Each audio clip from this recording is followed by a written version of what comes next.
Nnamdi Kanu should be released, except you are holding him because he belongs to the Igbo tribe. Edwin Clark. Don't forget, this is not the first time the elder statesman had been calling on the president of Nigeria, led by President Bola Ahmed Tinubu, to get Mazi Nnamdi Kanu released for peace and unity in the country. He's still talking. In a recent interview, the elder statesman and the leader of the Southern and Middle Belt Leaders Forum, by Edwin Clark, shared his views on the release of Nnamdi Kanu in comparison to other notable figures like Bodijo of Miyetti Allah, Sunday Igboho, and Omoyele Sowore, as reported by The Sun. Clark stated his involvement in the Nnamdi Kanu affair, noting that he had previously criticized Kanu for his extreme actions, reminding him that the Biafra War occurred before Kanu was born.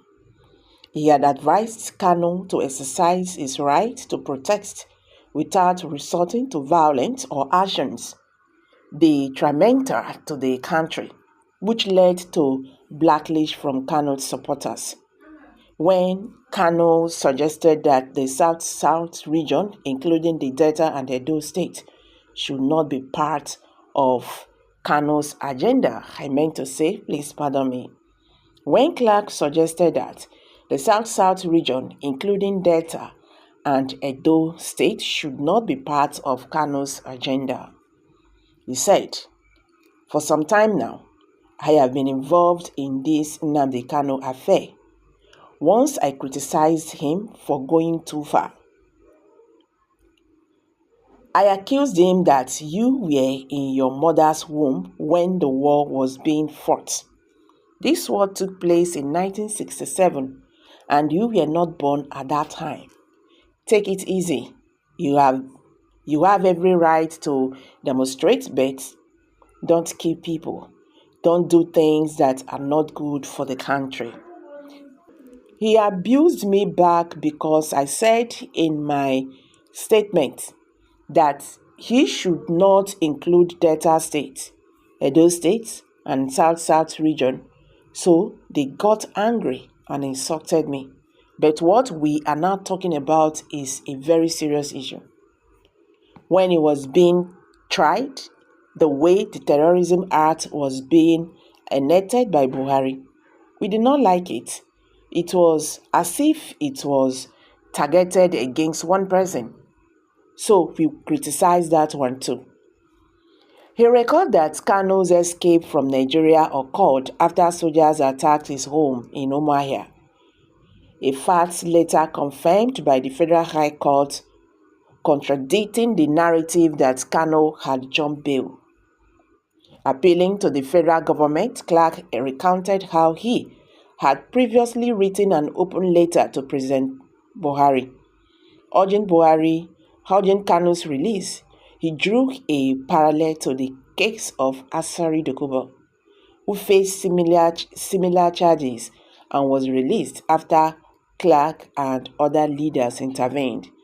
With President Obasanjo, Clark noted that once bail was secured for Dokubo, the case was effectively abandoned. Clark also mentioned the case of Sunday Igboho, who had called for an Oduduwa nation and focused a raid by security force that led to his fleeing to the Republic of Benin. Despite being labeled a terrorist, Igboho has since returned to Nigeria and moved freely between Nigeria, Benin, and Germany. Discussing Sowore, Clark argued that calling for a revolution, as Sowore did, should not warrant a court charge, citing the several implications and true nature of revolutions, which are often misunderstood in the context of peaceful protest against injustice and oppression. Clark stated that detaining Kanu seemed unfair and appeared to be influenced by his Igbo heritage, pointing out that the civil war ended over 50 years ago. He called for Kanu's release, stressing that holding him any longer was unjustifiable. That is why we said Kanu should be released, except you are holding him because he belongs to the Igbo tribe.